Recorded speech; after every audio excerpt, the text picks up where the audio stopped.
3. Sebelum kami mempresentasikan hasil kelompok kami, izinkan rekan saya berpantun terlebih dahulu. Dikulum-kulum, dikunyah-kunyah. Assalamualaikum semuanya. Perkenalkan, kami dari kelompok 9. Di sini kami akan mempresentasikan hasil dari KTI penelitian kami. Di sini kami mengambil judul Analisis Feminis Standpoint Theory, Perbedaan Upah dan Kesempatan Kerja Berdasarkan Gender. Perkenalkan, nama saya Muhammad Sugilaksono dengan NIM 106124036 dan rekan saya Evelyn Medina Sitepu dengan NIM 106124018. Saya Ciara Nafisa Fitrian dengan NIM 106124035. Saya Revaldo Riano dari NIM 106124050. Baik, selanjutnya akan dibahas oleh rekan saya. Waktu dan tempat kami persilahkan. Sebelum kita menggali mengenai pembahasan kita hari ini, yang pertama itu, apa itu gender equality? Jadi, gender equality itu adalah kesetaraan gender, di mana artinya semua orang, baik laki-laki maupun perempuan, memiliki hak dan kesempatan yang sama dalam segala bidang, termasuk dalam bidang pekerjaan. Namun, masalahnya seringkali perempuan dan laki-laki tidak mendapatkan kesempatan yang sama seperti yang diharapkan. Seperti pada contohnya, laki-laki terkadang mendapatkan upah yang lebih tinggi dibandingkan perempuan. Nah, untuk menanggulangi hal tersebut, solusi yang dapat dilakukan adalah dengan cara berkomunikasi dengan baik dan juga menghargai setiap perbedaan yang ada. Selanjutnya dilanjutkan oleh rekan saya, Cici. Lalu selanjutnya ada 3 aspek yang kita harus ketahui di dalam kesetaraan gender. Yang pertama, memahami kesetaraan gender, berupaya memahami isu ketidakadilan gender di tempat kerja dari sudut pandang perempuan, seperti kesulitan, hambatan, diskriminasi, dan yang dialami perempuan dalam mencari pekerjaan. Lalu yang kedua, mendorong pandangan kesetaraan gender. Mendorong kesetaraan gender dapat membantu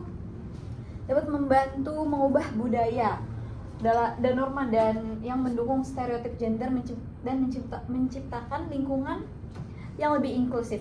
Lalu yang ketiga, peran kesetaraan gender. Kesetaraan gender dan faktor pendukung lainnya dapat berperan dalam mencegah kekerasan dan pelecehan seksual berbasis gender dan menciptakan lingkungan yang aman dan menghormati bagi semua individu. Lalu materi selanjutnya akan dijelaskan oleh rekan saya, Evelyn. Untuk memahami mengapa perempuan seringkali mendapatkan upah yang lebih rendah dibanding dengan laki-laki, kita menggunakan sebuah cara yang disebut dengan metode penelitian kualitatif. Nah, cara ini seperti melakukan sebuah wawancara dan berdiskusi langsung dengan orang-orang yang terlibat langsung. Nah, dari diskusi ini kita bisa mengetahui banyak hal seperti pandangan masyarakat, persepsi individu, dan juga pengalaman pribadi. Dengan mengetahui semua hal ini, kita bisa mendapatkan gambaran yang lebih jelas mengenai akar masalah kesenjangan yang ada pada perempuan dan laki-laki. Selanjutnya dilanjutkan oleh rekan saya. Kajian teori, gender adalah sifat dan karakteristik seseorang yang membedakan laki-laki dan perempuan, mencakup pakaian, sikap, kepribadian, peran, dan tanggung jawab yang dikonstruksi secara sosial dan kultural. Gender adalah cara pandang atau persepsi manusia terhadap perempuan atau laki-laki yang bukan didasarkan pada perbedaan jenis kelamin secara kodrati biologis.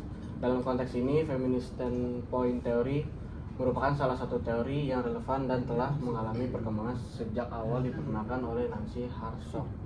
Teori ini awalnya disebut standpoint theory dan pertama kali muncul pada tahun 1807 melalui pembahasan filsuf Jerman Georg Wilhelm Friedrich Hegel mengenai hubungan antara tuan dan budak. Hegel menyatakan bahwa meskipun kedua kelompok ini berada dalam lingkungan yang sama, pengetahuan dan pandangan mereka tentang lingkungan tersebut akan berbeda karena posisi mereka dalam struktur sosial yang dibentuk oleh masyarakat. Selanjutnya akan dijelaskan oleh Ogi. Indonesia is the land where we were born, the nation where we grew up. So many colors that live together in this place. It also consists of hundreds of tribe or ethnic groups which are spread from Sabang to Merauke, from Miangas to Rete Island.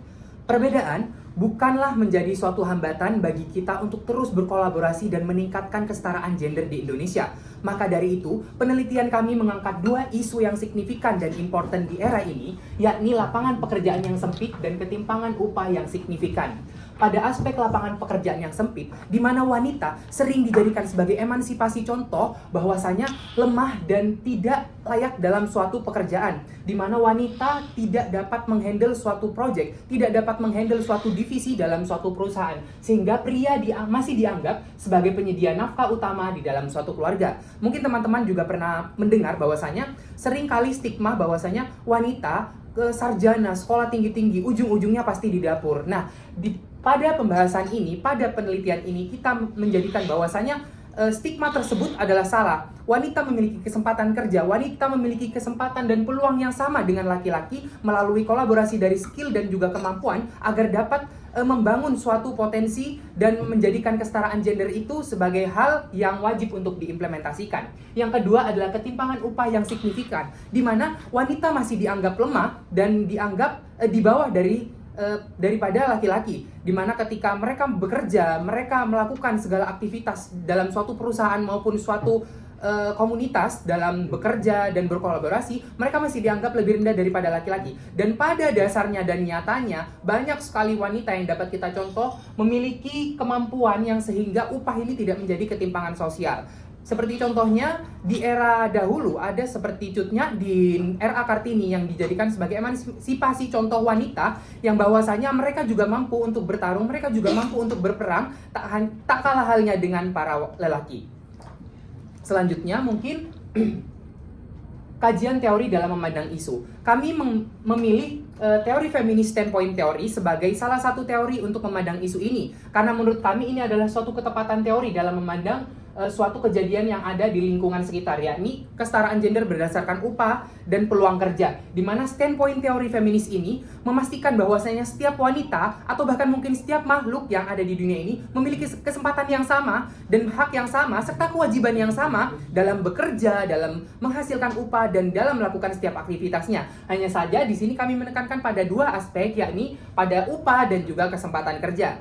Feminist standpoint teori memandang bahwasanya wanita memiliki kefeminisan akan tetapi juga memiliki kemampuan yang sama dan turut andil yang sama dalam suatu pekerjaan dan lingkup pekerjaan yang ada di dunia sosial. Dan yang kedua, pada kesetaraan upah, feminist standpoint teori memastikan bahwa setiap wanita memiliki hak yang sama, setiap wanita memiliki kemampuan yang sama, sehingga ketimpangan upah tidak boleh terjadi dan tidak boleh diimplementasikan dalam era ini. Maka dari itu, kelompok kami mengambil feminist standpoint teori sebagai salah satu pandangan utama teori dalam penelitian ini. Terima kasih, selanjutnya akan dijelaskan oleh rekan saya. Selanjutnya materi terakhir yang ingin saya sampaikan, standpoint teori ini memberikan wawasan yang penting tentang bagaimana posisi gender dalam kehidupan sosial membentuk perspektif individu.